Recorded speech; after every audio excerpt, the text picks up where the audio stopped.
Cricketing body से बाहर का ही बंदा रखना था तो मोहम्मद वसीम अभी आईसीसी को वो हेड कर रहा है। आपने उस बंदे को जाने दिया जो आपको बिजनेस भी बता सकता था कि बिजनेस किस तरह करना है एक बोर्ड में। आपने उस तरह के बंदों को मोहम्मद वसीम एक अच्छा नाम था जिनको अच्छा आपने नाम, प्रोफेशनल नाम जो इस खेल को और इस बिजनेस को जानता है।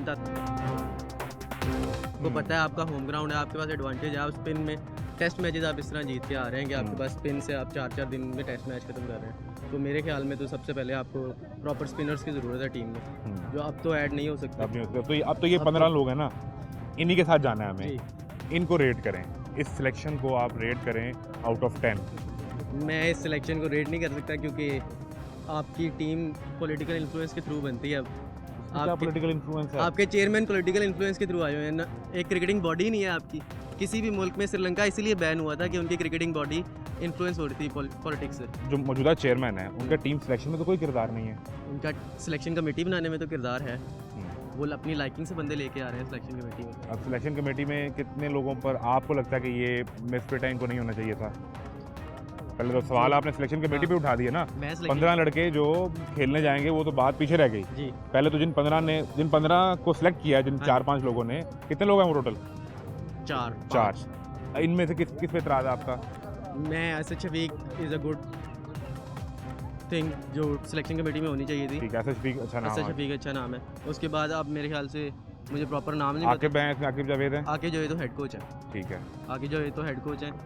वो भी आपके इसलिए आ रहे हैं कि आप पहले उनको चेयरमैन बना के लाए, टीम का मैनेजर बना के लाए। उसके बाद आपका हेड कोच चला गया, वाइट बॉल कोच चला गया, क्योंकि वो वाइट बॉल कोच आपको कह गया कि इस टीम में लाइकिंग डिसलाइकिंग का कल्चर है। हाँ, और उसके बाद फिर आपने आकिब जावेद को, आपका वाइट बॉल कोच ही जो पूरा एक वाइट पेपर पाकिस्तान की टीम के खिलाफ लग रहा है। वो वाइट बॉल कोच वो जो आप इंडिया को वर्ल्ड कप जिता चुका है, जो रेड बॉल में इंडिया को कोच कर चुका है, वो कोच आपने भेज दिया क्योंकि आपकी टीम में लाइकिंग डिसलाइकिंग। अब चलें, मैं आपकी बात एक लम्हे के लिए मान भी लूँ। अब ये जो 15 लोग हैं, इनमें से तो कोई पॉलिटिकल इन्फ्लुएंस तो नहीं है ना? ये तो अपनी परफॉर्मेंस की बुनियाद पर आएंगे। मैं फ़हीम अशरफ का आपको कह सकता हूँ, उसकी क्या पॉलिटिकल इन्फ्लुएंस हो सकता है? उसकी बॉलिंग एवरेज 100+ है और बैटिंग एवरेज 9 है। ठीक है, आप उसको बीपीएल की परफॉर्मेंस की बेस पे ला सकें, जो टी20 बेस पे तो फिर आप मोहम्मद हारिस को टीम में ले आए। आप आमिर जमाल को टीम में रख सकते थे। आमिर जमाल को आपने 2 साल टीम के साथ रखा है, उसको आपने नरिश किया है। उसके बाद 2 साल के बाद आपने उसको टीम से निकाल दिया जब कोई मेजर इवेंट आया। फ़हीम अशरफ की अगर आपकी बात में एक लम्हे के लिए मान भी लूँ तो किसने सिफारिश की होगी? कौन उसको टीम में लगता है लंदन से सिफारिश आई है। लंदन में कौन बैठा? नवाज शरीफ। मियां साहब तो और बैठे हैं। जब पहले बैठे थे, जब वो जाके मिल के आए थे फ़हीम अशरफ साहब। तो वो तो आप किसी पॉलिटिकल लीडर से मिल सकते हैं, बुरी बात क्या है? पॉलिटिकल लीडर इन्फ्लुएंस भी कर सकते हैं। पाकिस्तान के साबिक वज़ीर-ए-आज़म क्रिकेटर से जी। ठीक है, तो इसमें क्या बुरी बात है? एक क्रिकेटर सियासत में आया। साबिक वज़ीर-ए-आज़म ने आपका चेयरमैन लगाया जो क्रिकेटिंग बॉडी से था। आपने वो क्रिकेटिंग बॉडी से एक चेयरमैन निकाल के आप पॉलिटिकल बंदा ले आए। जो आपने अगर आपने क्रिकेटिंग बॉडी से बाहर का ही बंदा रखना था तो मोहम्मद वसीम अभी आईसीसी को वो हेड कर रहा है। आपने उस बंदे को जाने दिया जो आपको बिजनेस भी बता सकता था कि बिजनेस किस तरह करना है एक बोर्ड में। आपने उस तरह के बंदों मोहम्मद वसीम एक अच्छा नाम था जिनको प्रोफेशनल नाम जो इस खेल को और इस बिजनेस को जानता था। लेकिन वो अब अनफॉर्चुनेटली हमारे पीसीबी का हिस्सा नहीं है। लेकिन मुझे ये बताएं, आपने बात की क्रिकेटिंग बॉडी की, पाकिस्तान का सबसे बड़ा इवेंट क्या है? पीएसएल जी। ठीक है, वो किसने दिया? नजम सेठी ने। अब वो क्रिकेटिंग बॉडी से तो नहीं है, वो एक जर्नलिस्ट थे और वो जब उन्होंने परफॉर्म किया तो आपको वो पीएसएल दे गए। उसी पीएसएल की बेस पे आपने 5-5 साल प्लेयर्स अपने साथ रखे। उसी पीएसएल की बेस से आमिर जमाल आया था, उसी पीएसएल की बेस से हसीबुल्लाह आया था। आपने हसीबुल्लाह को निकाल कर और आप उस्मान खान को टीम में लेके चल रहे हैं जो यूएई से खेलता था।